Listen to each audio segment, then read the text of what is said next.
আসসালামু আলাইকুম। আমি doctor Al Mahmud, registered homoeopathic physician, CDT India, MC Malaysia, BHMS, BHMCH Dhaka.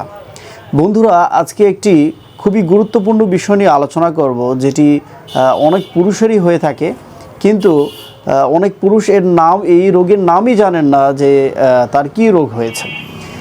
আর এটি মূলত পুরুষের অন্ডকোষে হয়ে থাকে।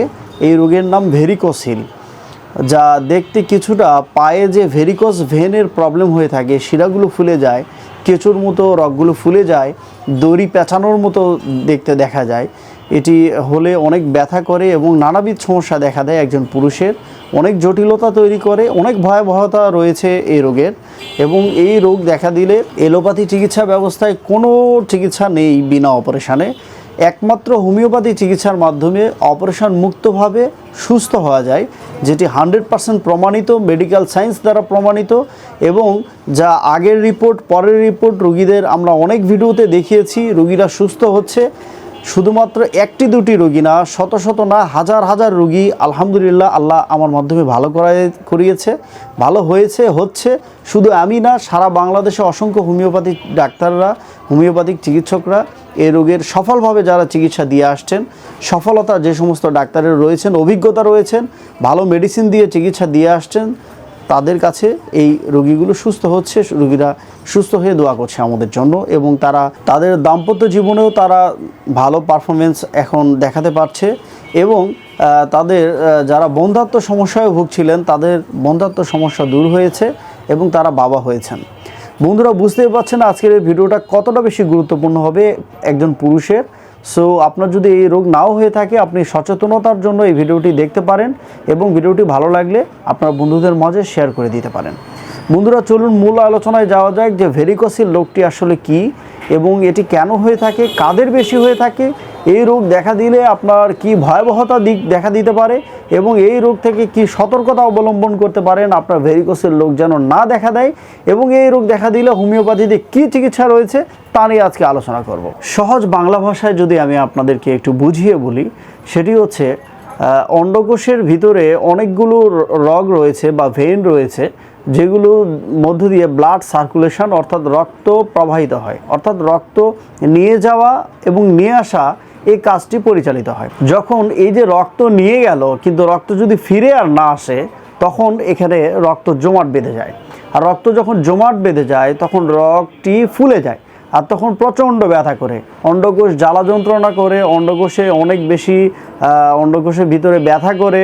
অন্ডকোষের ভিতরে অনেক রুগী তো আমাদের চেম্বারে এসে কমপ্লেন করেন যে ডাক্তার সাহেব, অন্ডকোষে মনে হচ্ছে যে শুকনা মরিচ দিয়ে কেউ লেগে দিয়েছে, যে বার্নিং হচ্ছে, অনেক বেশি জ্বালা পোড়া করতেছে, জ্বলতেছে, গরম হয়ে থাকে, অনেক বেশি গরম হয়ে থাকে অন্ডকোষ, অনেক বেশি ব্যথা করে। কারো কারো বসে থাকলে ব্যথা বাড়ে বা বেশি সমস্যা দেখা দেয়, শুয়ে থাকলে কমে যায়। আবার কারো কারো সারাদিন কাজ করছে, কোনো কিছু বুঝতে পারছে না, যখনও শুয়ে পড়ছে তখনই অন্ডকোষের ভেরিকোসিলটা লক্ষ্য করছে। মূলত এটি হয়ে থাকে বাম অন্ডকোষে, লেফট সাইডে। বাম অন্ডকোষে বেশি ভেরিকোসিল প্রবলেম দেখা দেয়, কারো কারো ডান দিকে, আবার কারো কারো দুই অন্ডকোষেই ভেরিকোসিল সমস্যা দেখা দেয়। প্রিয় দর্শক, এখন আমরা জানবো যে ভেরিকোসিল অন্ডকোষে যে রগগুলো ফুলে যায়, এই রোগটি মূলত কেন দেখা দেয় সে সম্পর্কে জানবো। চলো, এই শিরা ফুলে যাওয়া, এটি জন্মগতভাবে শিরা কারো কারো ফুলে থাকে। এছাড়া রক্তচাপের অস্বাভাবিকতা যদি লক্ষ্য করা যায়, যেটি একটু আগে বললাম, স্বাভাবিকভাবে রক্ত চলাচল যদি না করে, বাধার সৃষ্টি হয়, তখন এই সমস্যা হয়। ভারী এবং অনেক বেশি প্রেশারের কোনো কাজ করার কারণে এই সমস্যা হয়। এই জন্য আমি কিন্তু আমার রোগীদেরকে, যারা আমাদের কাছে চিকিৎসা নিয়েছেন, প্রায়শই বলি বা ভিডিওতেও বলি যে ভেরিকোসিল রোগীরা কোনো ভারী কোনো জিনিস তোলা যাবে না, আপনাকে রেস্টে থাকতে হবে।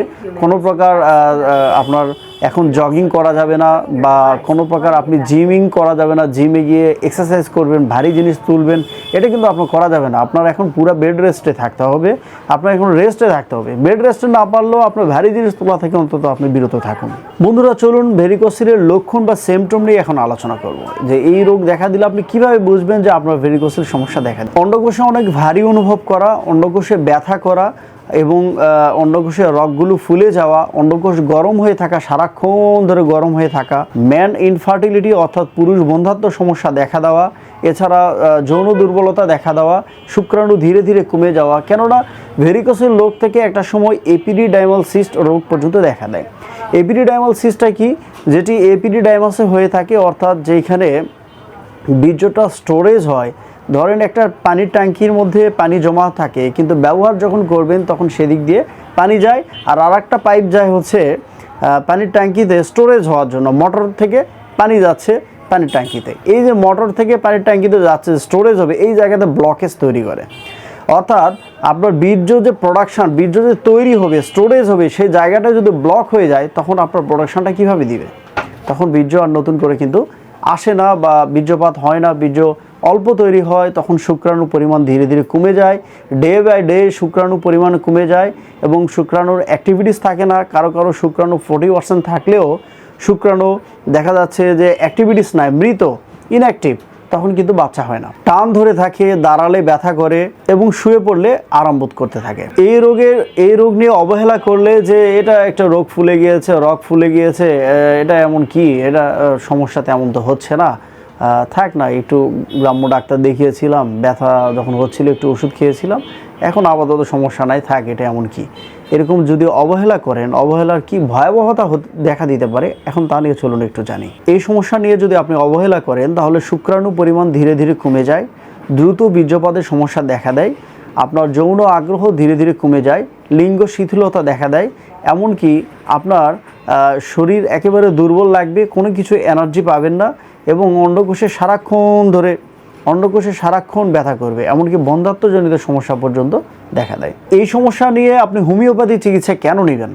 মনে রাখবেন, হোমিওপ্যাথি চিকিৎসা আপনি এজন্যই নেবেন যে আপনি অপারেশন করবেন না, আপনি কোনো পার্শ্ব প্রতিক্রিয়া যাবেন না, আপনি বাবা হওয়ার আপনার ইচ্ছা আছে, আপনার ইচ্ছা আছে যে আপনি একটা সন্তানের বাবা হবেন, আপনাকে কেউ বাবা বলে ডাকবে, এই ইচ্ছাটা আপনার আছে, আপনি কোনো অঙ্গহানি করতে চান না, আপনি একজন সচেতন মানুষ হিসাবে নিজেকে পরিচয় দিতে চান, তাহলে আপনি কখনোই ভুলেও আপনি অপারেশন করবেন না। কেননা অপারেশন করলে পরবর্তীতে এই রোগ যে আবারও দেখা দেয়, এর বাস্তব প্রমাণ অসংখ্য রোগীর, আমি আমার চ্যানেল আপনি ভিজিট করে দেখুন, আমাদের এই চ্যানেলে অসংখ্য রোগীর সাক্ষাৎকার নিয়েছি, যে রোগীরা তাদের পূর্বের ইতিহাস বলেছে যে অপারেশন করার পরও তাদের এই সমস্যাগুলো বারবার দেখা দিয়েছে।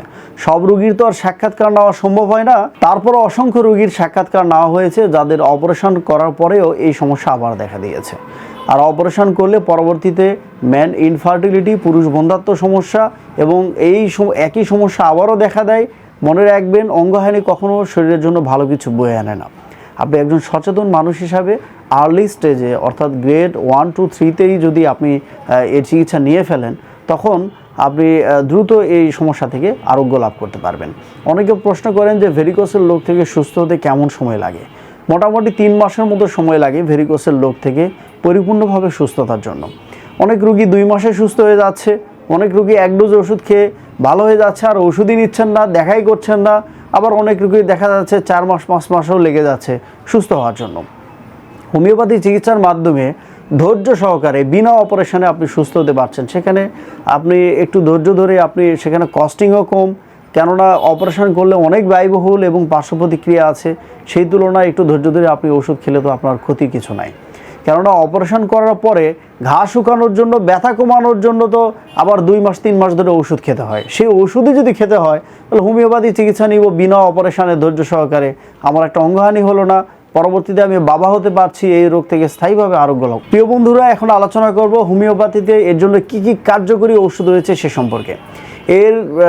হোমিওপ্যাথিতে পুরুষের অন্ডকোষে ভেরিকোসেল রোগের জন্য আমরা যেই বহুল প্রচলিত যে মেডিসিনগুলো রয়েছে, যেমন অরামিওর, এছাড়া পালসিটিলা, লাইকোপোডিয়াম, আর্নিকা, ক্ল্যামাইটিস ব্যবহার হয়ে থাকে। আর্নিকা হাইপ্রোডেন্সি সিএম পর্যন্ত ব্যবহার করে থাকি। কখনো কখনো আমরা ব্যবহার করে থাকি ক্যালকেরিয়া ফ্লোর, ব্যবহার হয়ে থাকে সাইলিশিয়া, এছাড়া ব্যবহার হয়ে থাকে নেট্রামিওর, ব্যবহার হয়ে থাকে এর জন্য নাক্স ভূমিকা মেডিসিন পর্যন্ত, এবং আরও নানাবিধ মেডিসিন রয়েছে লক্ষণভেদে মেডিসিনগুলো ব্যবহার হয়ে থাকে এই ভেরিকোসিল রোগের রুগীদের জন্য। তাদের আলাদা আলাদা বৈশিষ্ট্যের উপরে মেডিসিন, রুগীদের আলাদা আলাদা বৈশিষ্ট্যের কারণে শারীরিক, মানসিক এবং বর্তমান কী অবস্থা সব কিছুর উপরে বিবেচনা করে হোমিওপ্যাথি মেডিসিন সিলেকশন করা হয়। ভয়ের কোনো কারণ নেই, আপনি বিচলিত হবেন না, কেননা হোমিওপ্যাথি চিকিৎসার মাধ্যমে আপনি ভেরিকোসিল নামক এই একটি জটিল রোগ থেকে আপনি 100% সুস্থ হতে পারছেন। আমরা গ্যারান্টির সাথে 100% গ্যারান্টির সাথে আমরা বলে থাকি যে রোগীরা ধৈর্য সহকারে এই হোমিওপ্যাথি চিকিৎসা নিলে ভেরিকোসিল রোগ থেকে আপনি পরিপূর্ণ সুস্থতা লাভ করবেন ইনশাআল্লাহ। আপনার সুস্বাস্থ্যতা কামনা করে আজকের মতো এখানেই বিদায় নিচ্ছি। বন্ধুরা সবাই ভালো থাকুন, সুস্থ থাকুন, আর যে কোনো প্রশ্ন থাকলে আমাদেরকে আমাদের স্ক্রিনে দেওয়া নাম্বারে ফোন করে জানাবেন অথবা কমেন্টস করবেন। অনেক সময় আমরা চেম্বারে অনেক চাপ থাকে, অনেকেই দুঃখ প্রকাশ করে বলছেন যে ফোন দিলে ফোনে পাওয়া যায় না। আমরা আন্তরিকভাবে দুঃখিত হলেও আমরা কিন্তু সবসময় চেষ্টা করি যে ফোন রিসিভ করা, ফোন ব্যাক করার জন্য, আর সাথে সাথে রেসপন্স না করতে পারলেও পরবর্তীতে কল ব্যাক করা হয়, কেননা চেম্বারে অনেক রুগী থাকে, আমার ব্যস্ততা থাকে অনেক সময়, পরবর্তীতে অবশ্যই ব্যাক করা হয়। আবার অনেকে বলছেন যে সহকারীকে দিয়ে ফোন ধরায়।